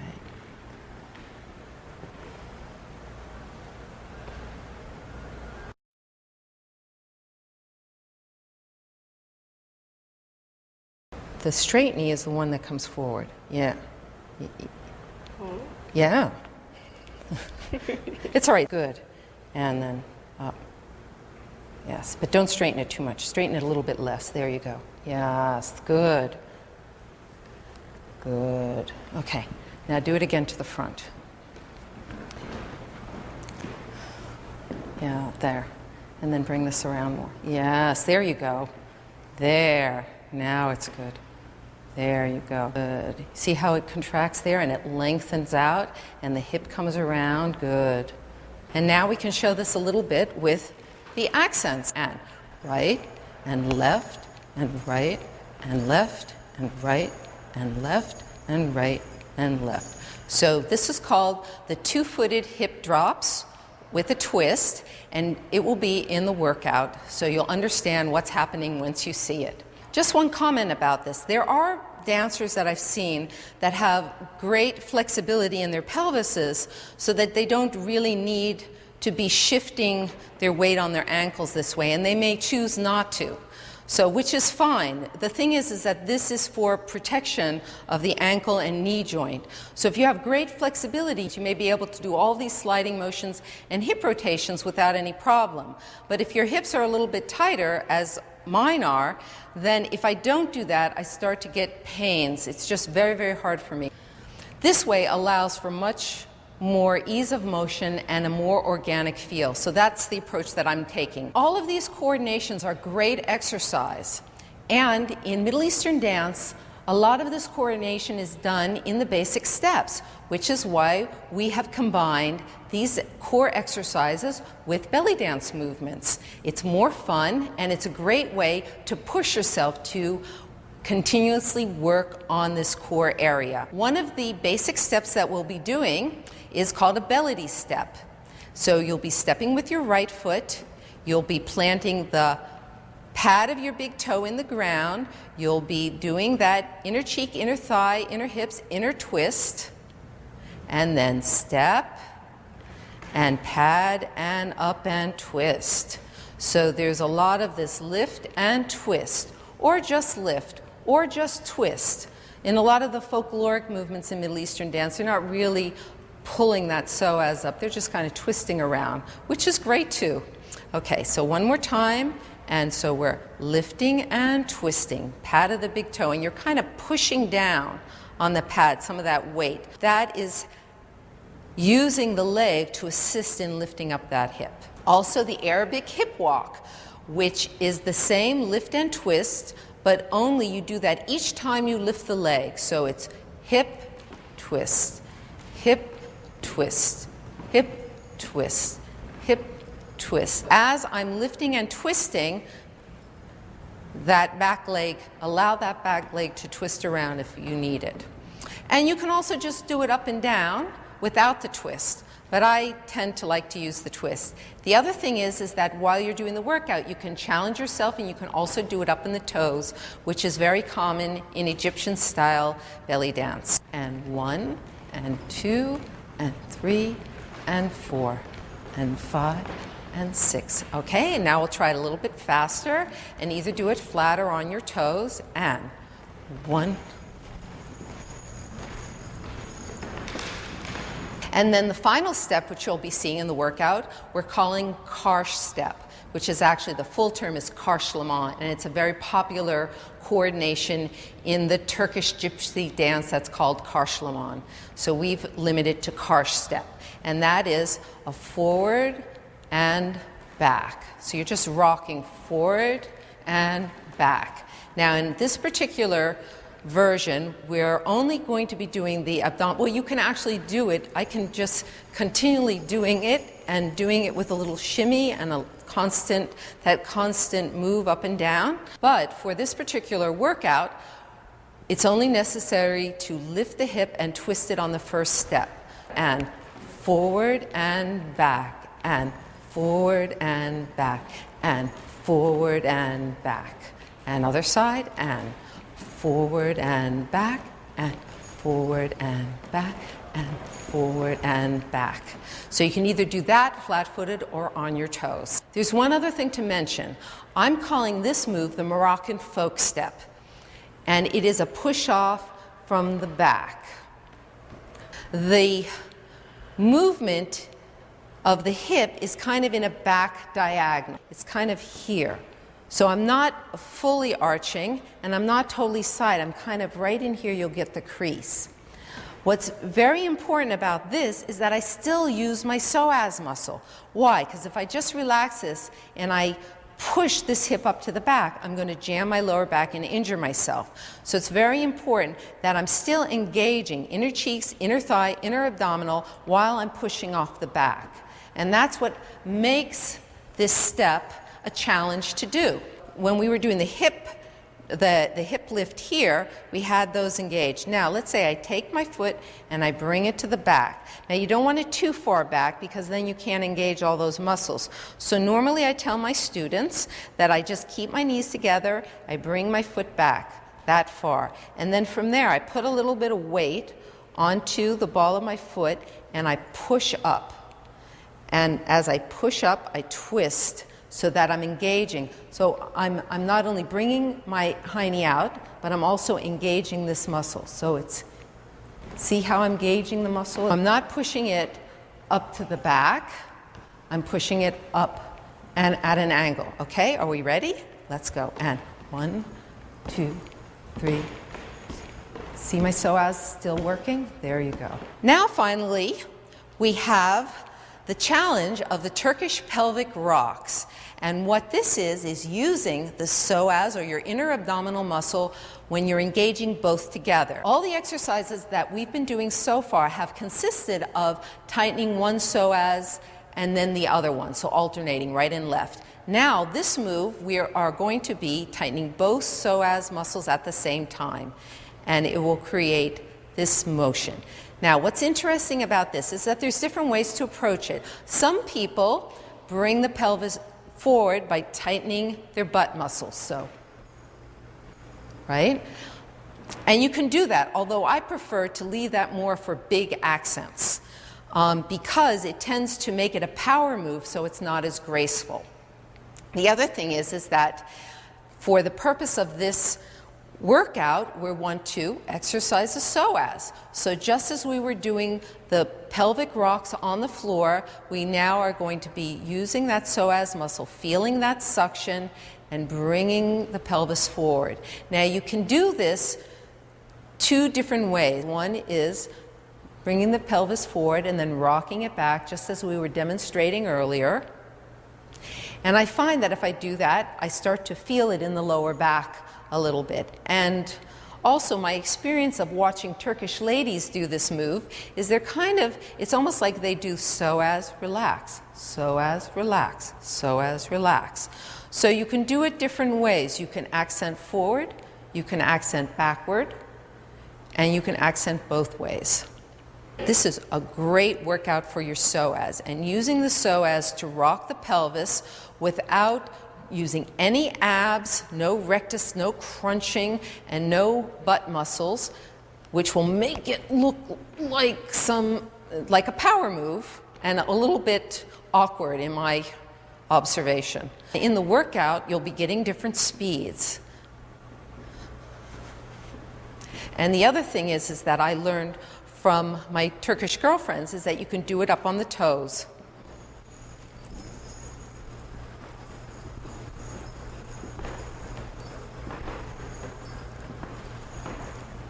So that's the way I'm used to doing mostly. Everybody here has their own different ways of presenting it.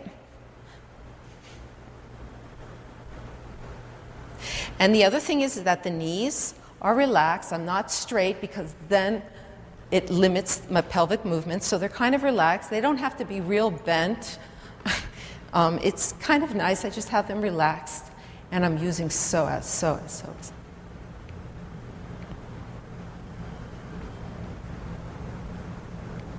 Okay, another element in the workout will be the undulations.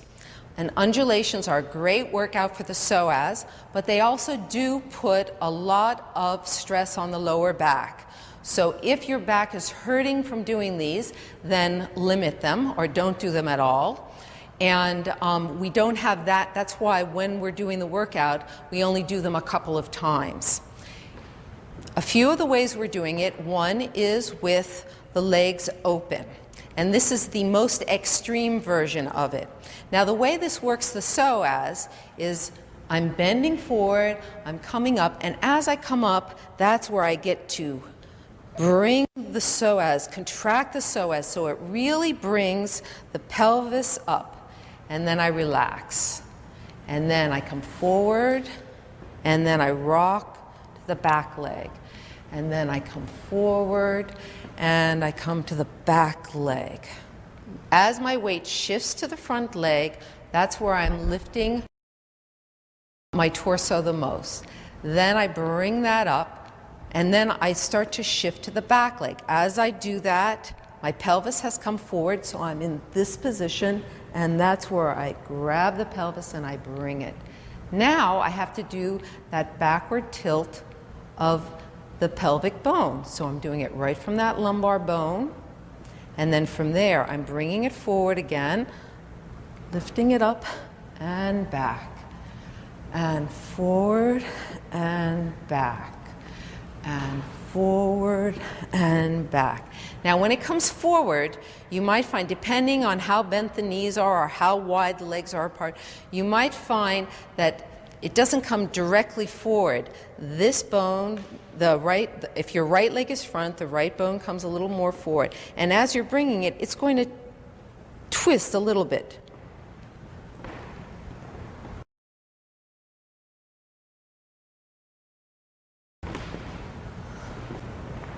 So you see, okay, go ahead, keep going. And you see how she's bringing this in. So this is a workout for your psoas. There you go, right. And then when she comes around, she lets the high knee out a little bit. So here's forward, and then here's the right psoas. So you're working the psoas, mainly the psoas of the front leg. The other one will come into play. There, good, thank you. Okay, and then when you do them smaller, for example, on 2 legs, I'm bringing both in and out.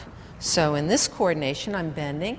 I'm in my performance position or my chest lift. I bring it up. Now, as I straighten my knees, which I won't lock them, but I straighten them a little bit, this comes forward and then immediately back. Tilting, forward, tighten, back. Forward, tighten, back.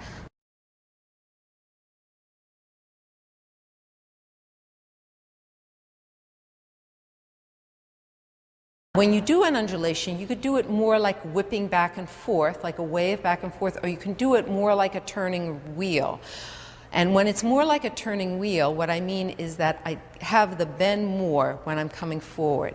Then on the way back, I'm lifting this up, and then I really more extremely, tilt the high knee out, and then I bring it down low. So that the movement becomes more like a wheel.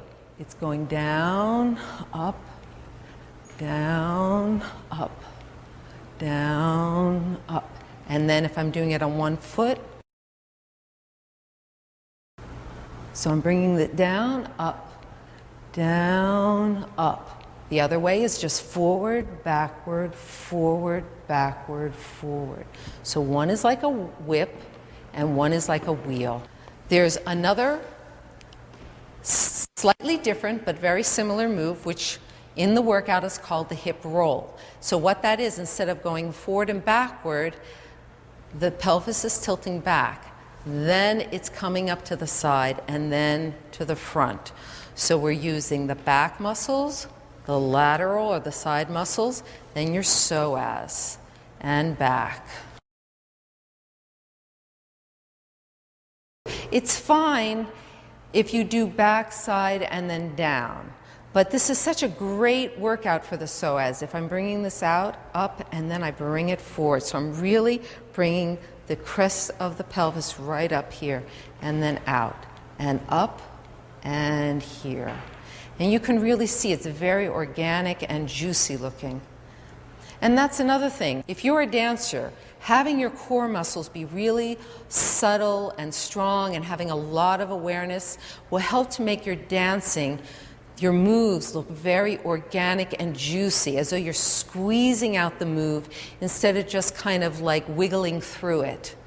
The difference between this juicy fluid, like moving through molasses, as opposed to just kind of like being a wiggle bunny. So this is all very important and creates really beautiful dance. Anyway, I think this concludes the tutorial section. I hope that you've had the energy to listen to the whole thing at least once, and I'm hoping that there will be enough explanation in this to make a difference in your life, both your dance life and your personal life and your physical health. Thank you very much for sharing this workout with us. 8 heel raises. Don't forget to keep your legs straight and your feet together. Just lift your heels a little bit. It's just so that you can feel your hips rising up and down.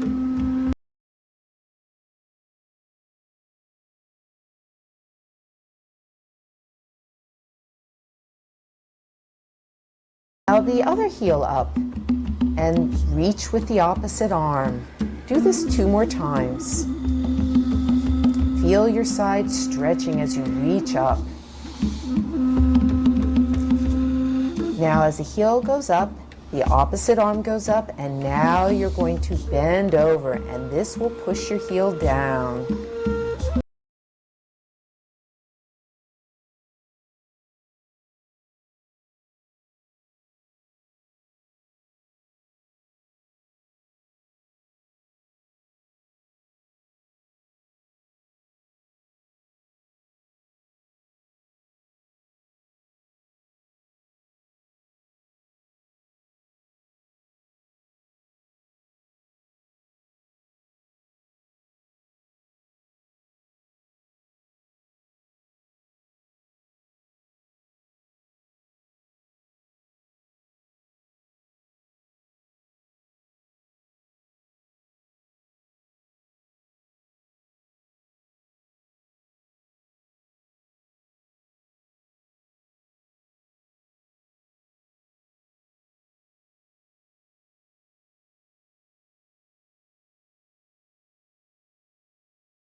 Now full circles around, keeping your knees easy at all times.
One side, other side, and front, front, side, and side. 2 more times. Front, side, side, and front, front, and side, and side.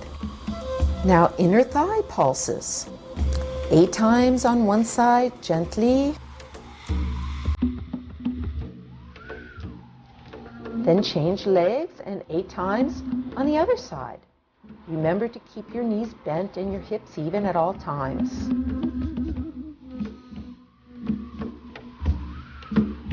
Again, this time 4 times, slower and deeper.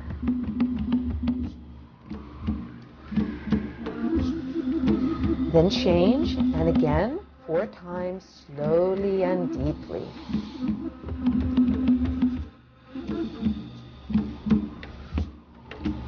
Now the 2-footed hip drops, 8 times.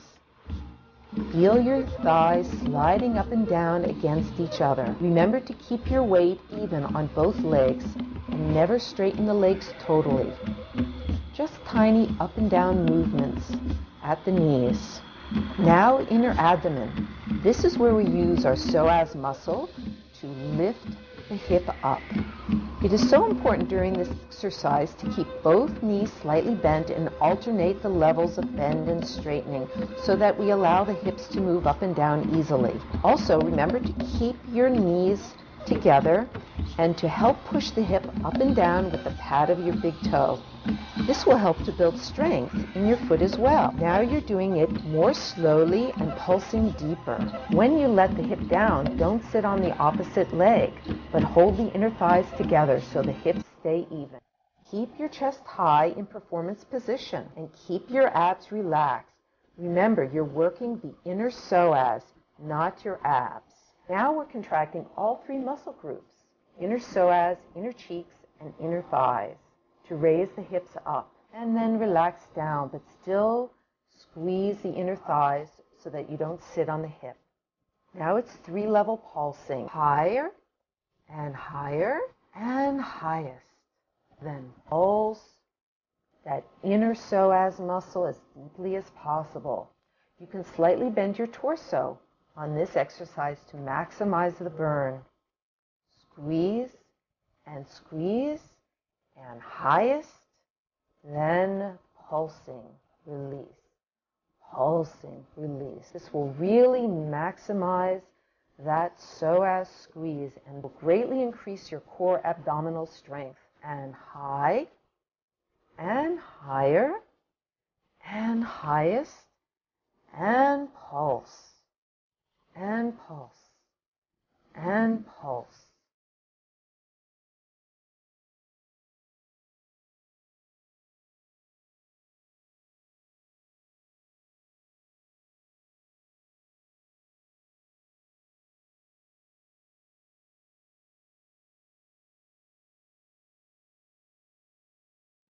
Now, 8 hip drops with a twist. The twist in the hip comes from the inward rotation of the leg. Use all the 4 muscle groups, inner cheeks, inner thighs, inner psoas, and inward rotation of the legs. Now, 16 times with an accent or a pop. You do the pop down by sharply pulsing the inner cheeks and inner thighs together, and the pop up by sharply pulsing the inner psoas, inner cheek, and pushing from the pad of your big toe. The pulsing happens on the same side as a hip that rises. 2-footed hip drops with a twist, 8 times slowly.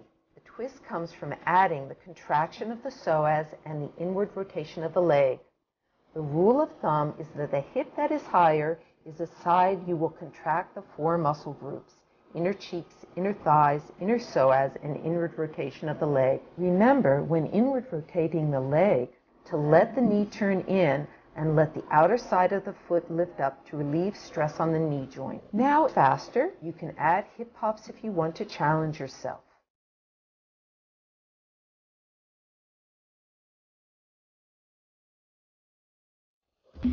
Now, Turkish pelvic rocks. Slowly, 4 times front and release. Use both psoas, contracting at the same time. Now 8 times a bit faster. Remember not to crunch your abs or tighten your butt. Now 32 times at double speed, or maintain the speed that works for you. This is a gentle, graceful rock that can only be obtained by contracting both psoas, your core muscles. Ab and butt contractions will only make the move awkward looking.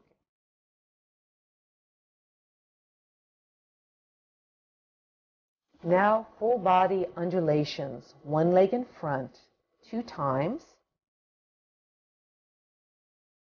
Then the other leg in front, 2 times. Allow your chest to move forward and up, and then sinking back as your pelvis moves forward. Now 4 times more slowly on both feet. This is a smaller movement, but less stressful on your lower back.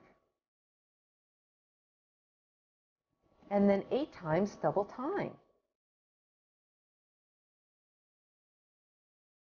Now prepare for undulations with 1 foot on the tip of the toe. 2 slowly, and slow, and fast, and 2, and 3, and change.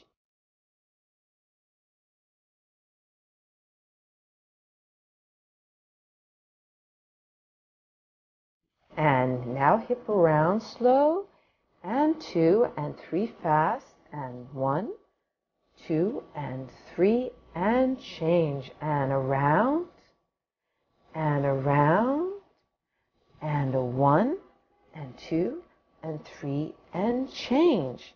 Now back to Turkish rocks. 16 medium speed. Front, and front, and front.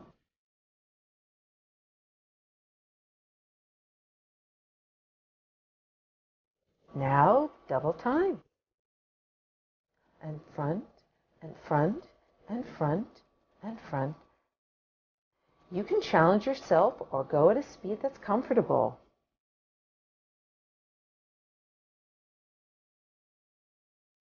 And now we're going even faster. This is your ultimate challenge. But don't worry, eventually you'll build up the speed. And front, front, front, front, front, front, front, front. Balletic step, first version, 3 steps and hip lift.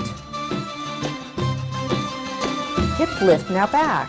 3 steps, hip lift, and 3 steps and hip. Now the second version, step, hip lift, step, hip lift.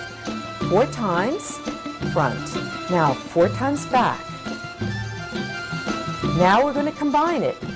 3 steps and a hip lift, then 2 hip lifts.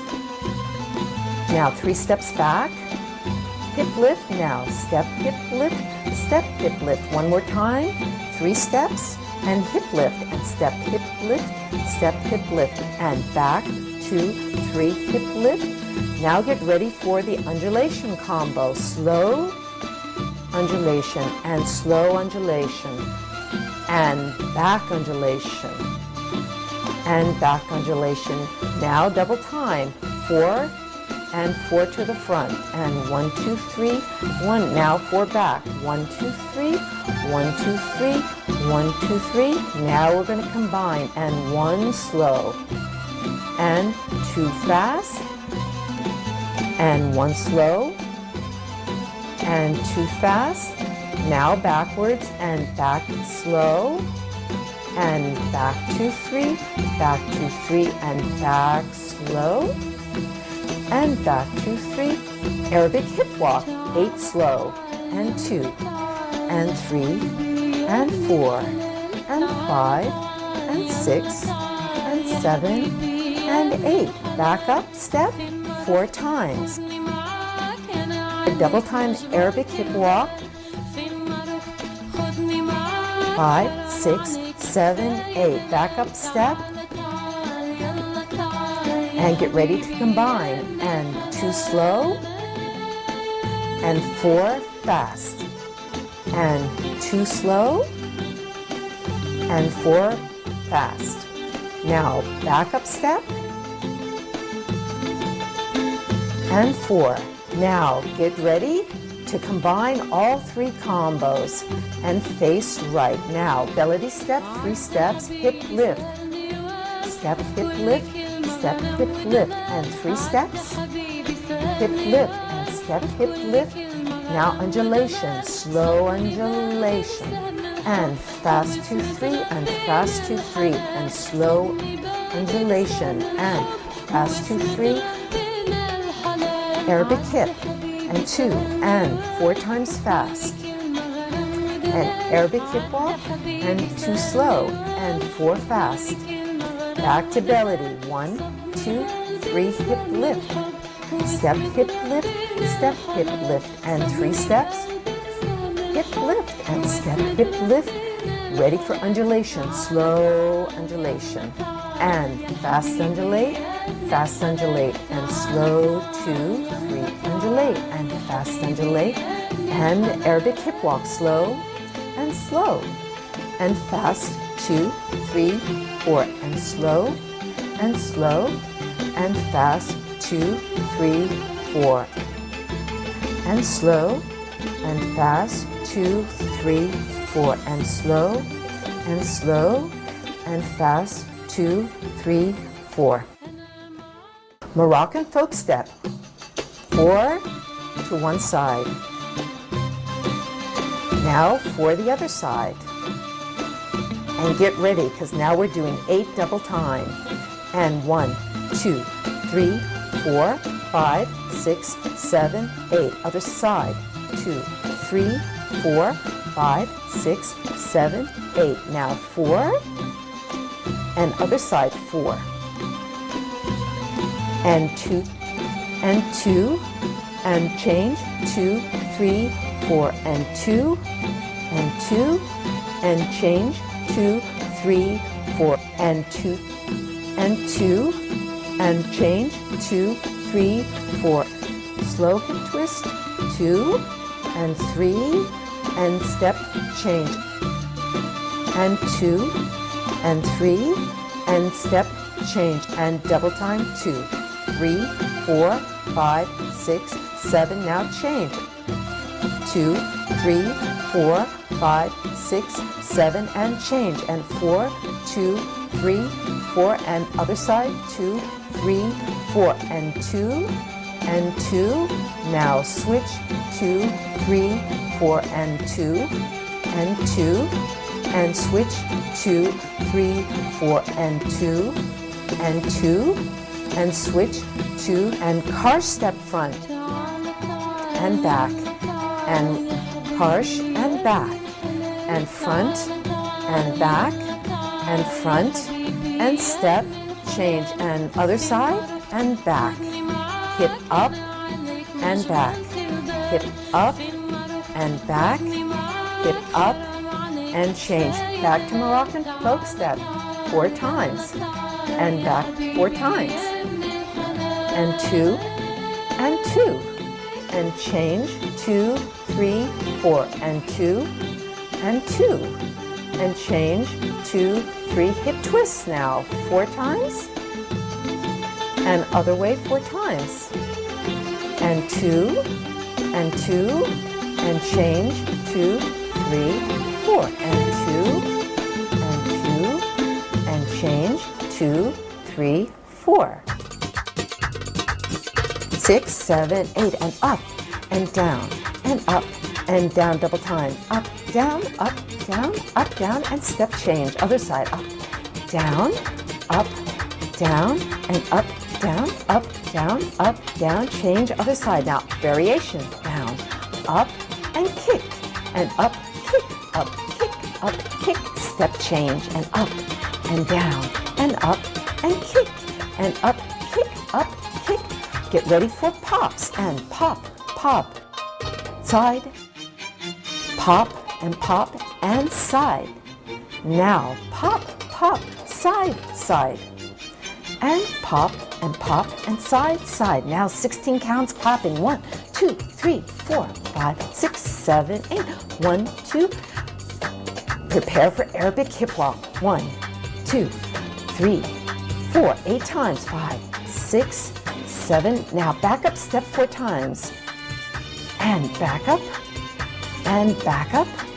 and Arabic hip walk again 8 times. And 1, 2. Now this time, prepare for the jump, kick, back. 8 times jump and kick back. And jump, kick, jump, kick, jump, kick, jump, kick, jump, kick, jump. Now car step. And back, and front, and back, and front, and back, and front step change. And other side, and back. Other side, back, and change. Now slide. Slowly slide, and get ready for 8 faster. And 1, 2, 3, 4, 5, 6, 7, 8. Now full body circles, pulsing on your heel 2 times around to one side. And then 2 times around to the other side. And get ready for car step. And front, back, and front, step change. And other side, front, back, and front. And get ready for hip rolls, 3 around, 2, and 3, and switch to the other side. And 1, and 2, and 3, switch to the other side. Now double time, 7 times. 1, 2, 3, 4, 5, 6, 7, and change. And 1, 2, 3, 4, 5, 6, and 7. Prepare for slow undulations 3 times. And 2, and back, and chest up, and back. Now both feet, 1, 2, 3, 4. Now other side slowly, and back. Chest forward, pelvis back. Chest forward, pelvis back, and both feet, 2, 3. Now ready for a hip twist with popping. And double time, 8 times. 4, 5, 6. Now ready for balletic. 4 forward. Hip, step, hip, and back up step 4 times. Now repeat and step, hip up, step, hip, step, hip, step, hip, and back up again 4 times. Now get ready for the Turkish pelvic rocks. 1, 2, 3, 4, 5, 6, 7, 8. Now double time. Only if you want. Go at a rate that's comfortable. Now ready for 1 full body circle around, pulsing on your heels, then the other way. This is a fun exercise to do. Now hip hops, 2 front and 2 side.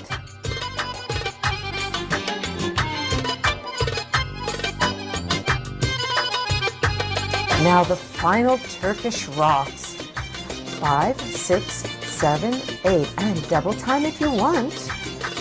And you can do this up on your toes. Challenge yourself. And a final pretty pose. Arch and curl. 3 times, just lifting the chest. And relax. And chest up. And relax. Now one arm reaches up and floats down. And the other arm reaches, and the chest should lift up with this. And down. Now both arms lift up, the chest lifts up, and then floating down. Now lifting up. And on the way down, allow your body to just swing all the way down. And swinging up. And swinging down. And swinging up. And down. And swinging up. And down. Now allow yourself to just hang there. And while you're here, you can just let your neck hang down, and you can rest your tummy on the tops of your thighs, and you can straighten your knees a little bit if you'd like to give that final hamstring stretch, and allowing your head to shake. Now you can open up your legs and do a few pliés, and down, and up, and down, and up. And this can allow you to get into the pelvic joint for one last time, and up.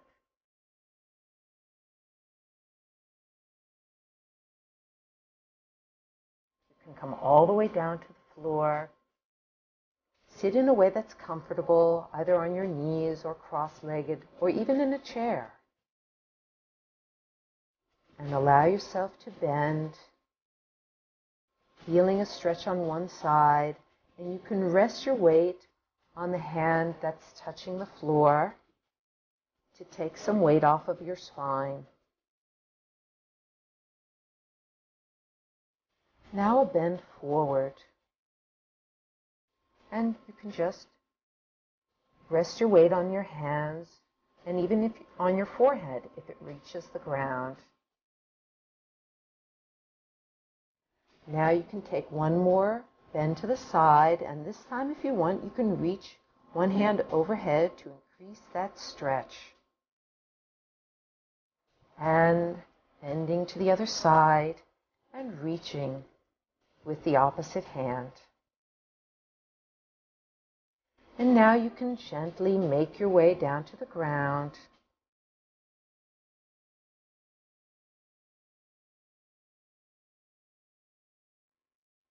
And when you're ready, you can bring both knees up to your chest. And you can pull your knees to your chest if you want. And then letting the feet come down to the floor, keeping your knees bent. And reach with one knee up. And if you'd like, you can increase that stretch by straightening out the other leg.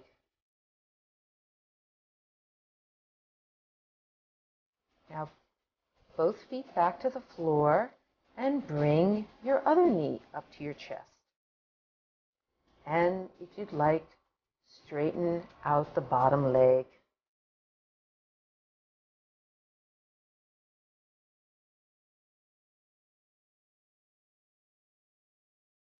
And now you can allow your body to twist to one side, letting the knees down in a Z shape, or by bringing one knee over and straightening the bottom knee and up.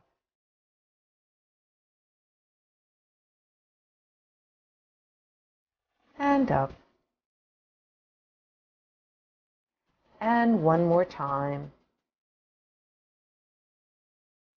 And up. And last time.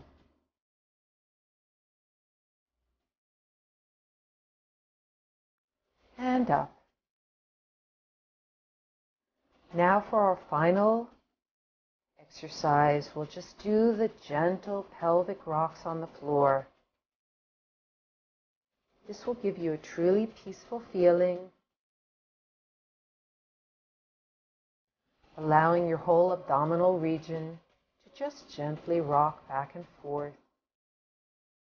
Do whatever speed you'd like, more slowly or more quickly, a little lower or a little higher, whatever makes you feel good.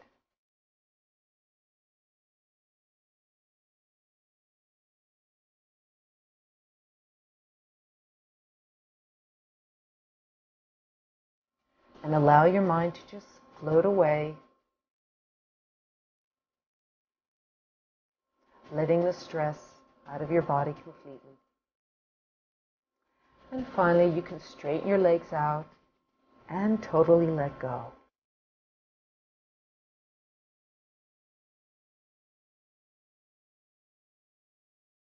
Thank you for watching the video. Please like the video, share and subscribe the channel. Thank you.